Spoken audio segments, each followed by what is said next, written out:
Hi, let me show you what's been going on lately. Let's do a little shop update, shall we?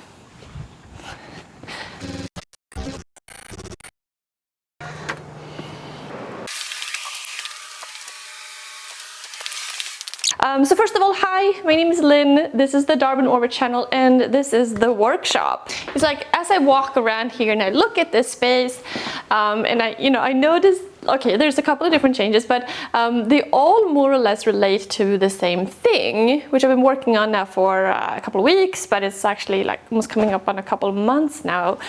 So what is it? Let me show you. So what is this? Well, it is a spinning top.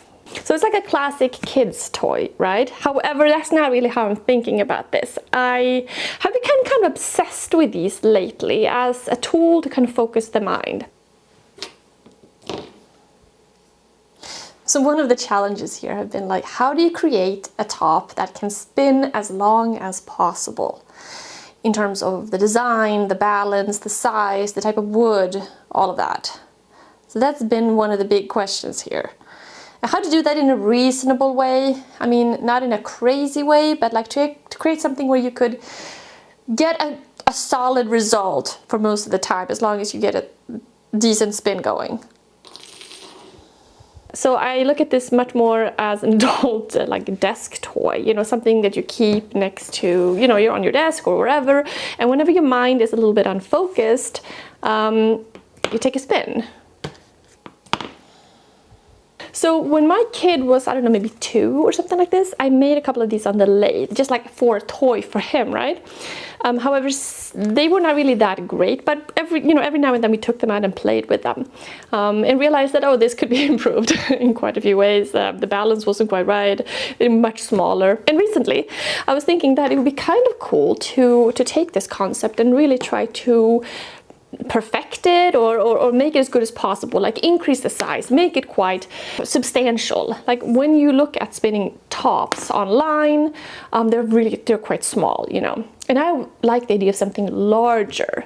So that was kind of the first idea, and then figuring out the different design aspects, the different shapes, different styles, and there's a lot that kind of goes into it. Like, what should the balance be? How can it, like, how long should this point be? How long should this be? How thick? How thin? And spinning tops are kind of fun too, because depending on how you spin them, they can act in different ways. It's like a whole world. So we've been working on designing these on the CNC machine. Being able to cut these on the rotary attachment on the CNC has been kind of fun, because you can look at it from a much more systematic point of view, where you make a small change, test it out, and then make another change, test that out. Whereas if you do that by hand on the lathe, you don't have nearly the same amount of control and reliability time after time. So for the past, I don't know, a couple of weeks now, we've been cutting like a lot of different tops in different styles, different sizes, different kinds of woods, having a lot of issues, a lot of breaking points, realizing just like how important it is that the wood is stable on the inside. So here, for example, we have a couple of different ones, different woods, different designs. So one thing I realized rather quickly was that the surface matters a lot in terms of you need like something really smooth. And also sometimes, depending on how you spin it, it can just kind of wander all like around. I realized that if you put it in a bowl, a smooth kind of ceramic bowl, you often got a pretty good spin. But the problem is you can't have a bowl that is too deep either, because then it's going to hit the sides and it impacts it as well. But the bowl keeps it contained at the same time. So going from spinning tops alone, then I started thinking that it would be cool to develop like a dish type thing that the spinning top can go with, that you can spin it on.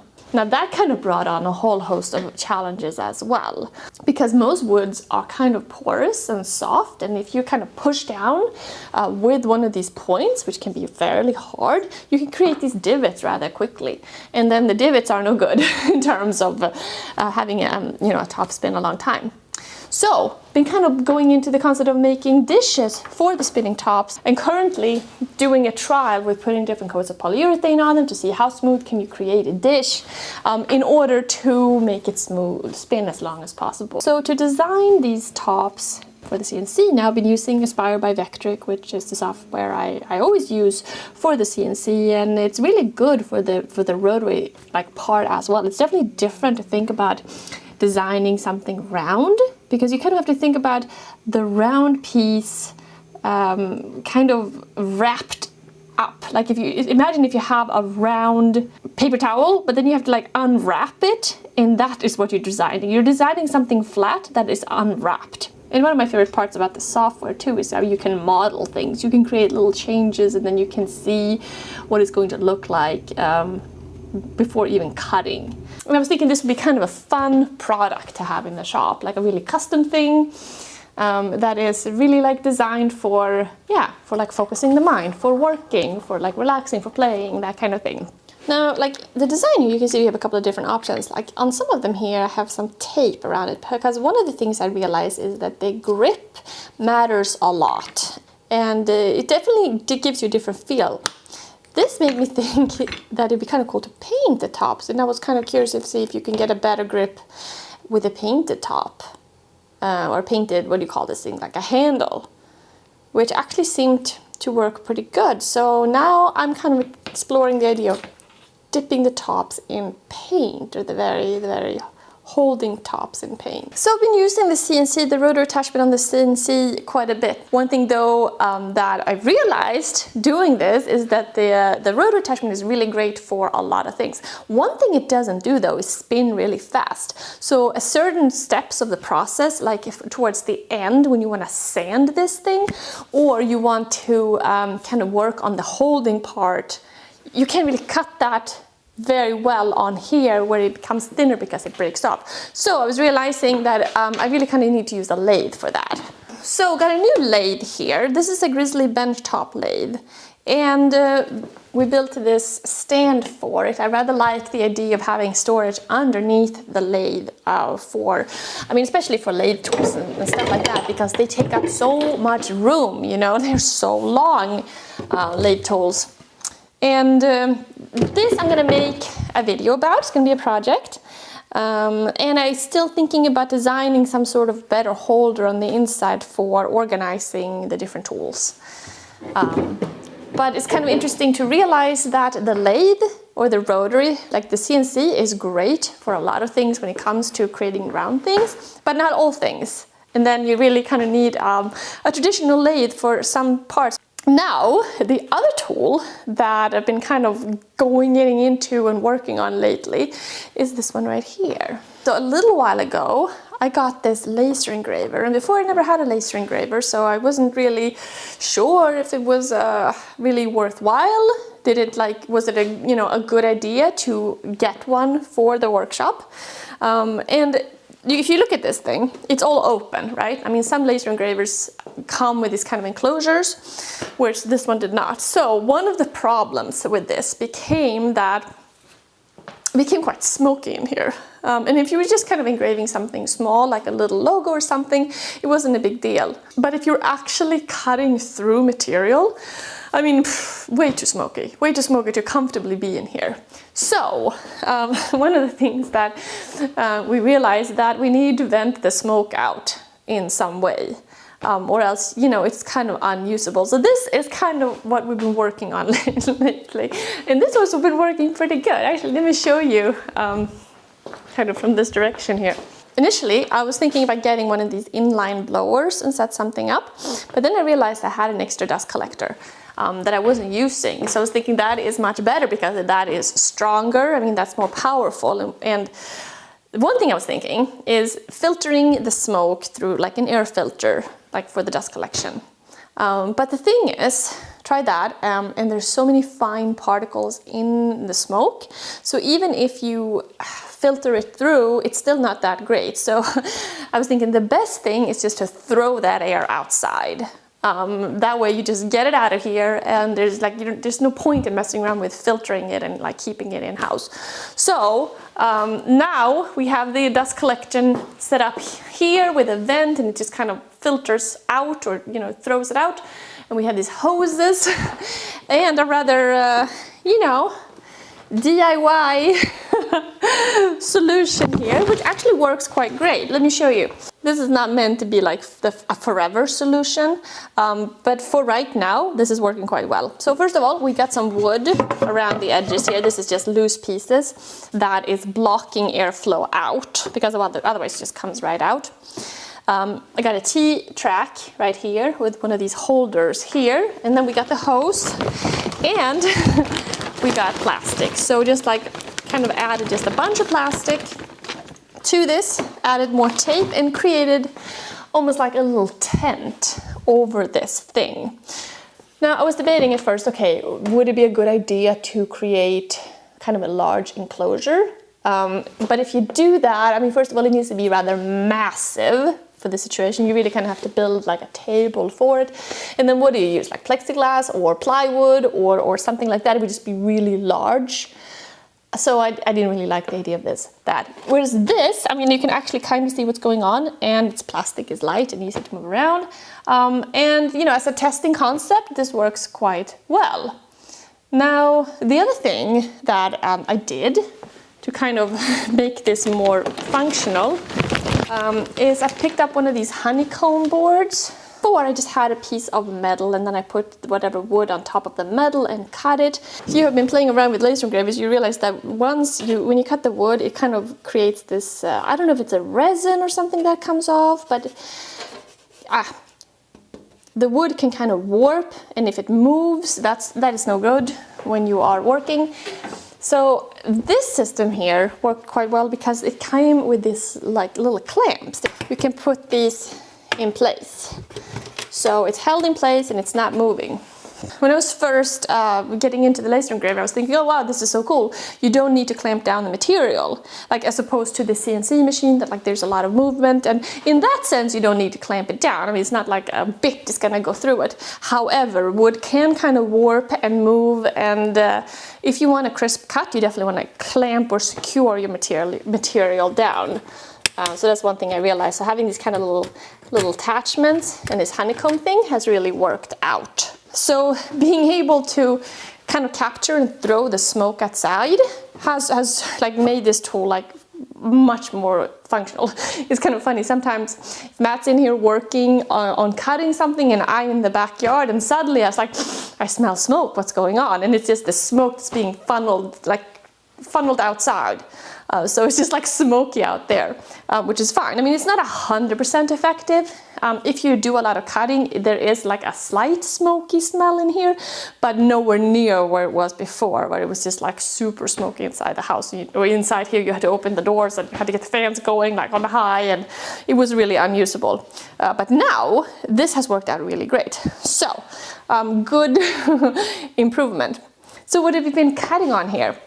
Well, obviously you can like, you know, just write things, which is kind of cool, but I've been playing with actually cutting things out too, and been using 1/8 inch, well, up to 1/4 inch actually, but 1/8 and 1/4 inch plywood and even maple.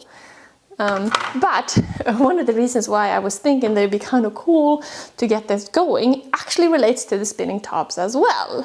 So now the laser engraver is kind of cool because you can cut such precise small things, right? And I was thinking that it would be neat to have like a keepsake box that fit the spinning top and this little dish just perfectly. So that is one thing that we've been working on here to cut out on the laser, and specifically cutting it and creating this design where you cut all the pieces for the hinges within the Okay, so the idea here is to put spinning dish and spinning top. A keepsake box for this that fits it perfectly.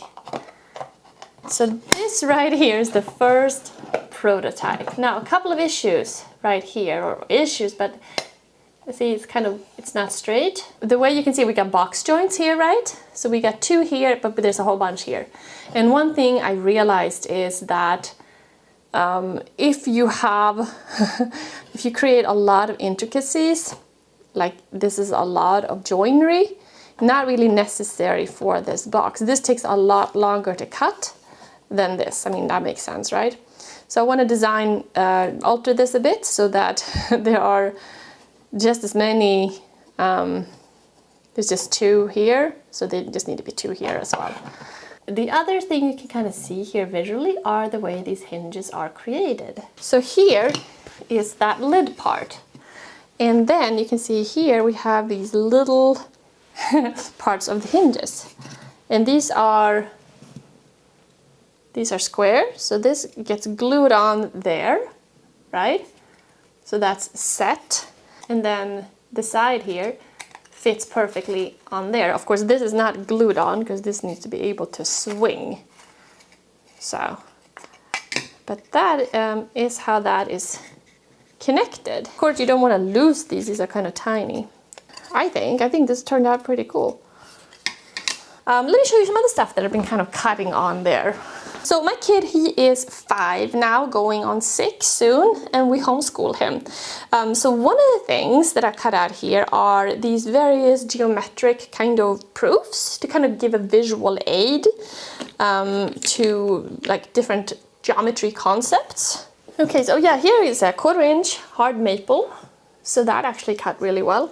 So here we have a parallelogram, like all the different points on a circle. So kind of working on, you know, the origin point, what's the diameter, radius. One of my favorite parts about the laser engraver is that you can cut something so small. I mean, this text is tiny, yet it's very clear.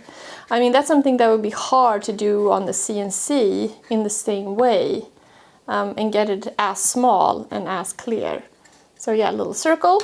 Then we have the different shapes, decagon, yeah, we got octagon. Oh, this one's kind of fun. This is a proof that all triangles, no matter what it looks like, no matter what the angles are like, if you put all the angles together, you get a straight line. So these are, you know, here we have 3 identical triangles with the angles marked out. So if we do an A, B, and C, we get a straight line. If we do another C, B, and A, again, we get a straight line. Whereas if we did, you know, B, B, B, not a straight line, or A, B, not a straight line. Here we have a little Pythagorean theorem proof to show that the square of, you know, this side plus the square of this side equals the square of this side. So like visually you can see here that this side plus this side equals this side, or square of that side equals square of that side. And also just testing out cutting gears and realizing just like how much longer it takes to cut these intricate things compared to other things. Another thing we kind of been doing in a homeschooling sense is working on Raspberry Pis. So my kid, he's been learning how to move within the server, doing like moving within directories and creating files and things like that. So we have set up like little Raspberry Pis. We have several around the property, and he's got one in his playhouse as well with a little camera attached to it, and he logs into the computer, and that's been kind of a really fun thing to get into and learning how to operate a black screen and things like that. So I think these little plywood cutouts, like these little mathematical proofs, have been kind of, I mean, they're perfect for the laser engraver. They wouldn't really be that great for the CNC. Cutting like tiny things out on the CNC, especially with holding things down, I don't know, it's not my favorite. When you're working with really tiny bits, they break so often. Whereas with the laser, I mean, there's no bit to break. So working right now on kind of finishing the spinning top idea, or this concept, this design. Now with this lathe here, now it's kind of changed the workflow again on how to create them, because I was first putting them in the sander to sand them, you know, to get them to spin right. But putting them in the lathe and mounting them is so much better and so much cleaner. So anyway, I'm gonna make a video going over this a little bit more properly and in more detail. And it's a product that we're going to offer like a limited run of in, I don't know, in a little while coming up for the holiday season. So that's going to be kind of fun. I'm really proud of this thing. I think it's really cool. That's kind of what's been going on here. Working on the laser engraver, working on the spinning tops and various things relating to them. So let me know how you're doing. Do you have any fun stuff going on in your shop? I want to hear. I can't believe that it's already October. Time is really moving along, you know. But let me know if you have any questions or anything in the comments below, and I'll see you guys soon. Bye.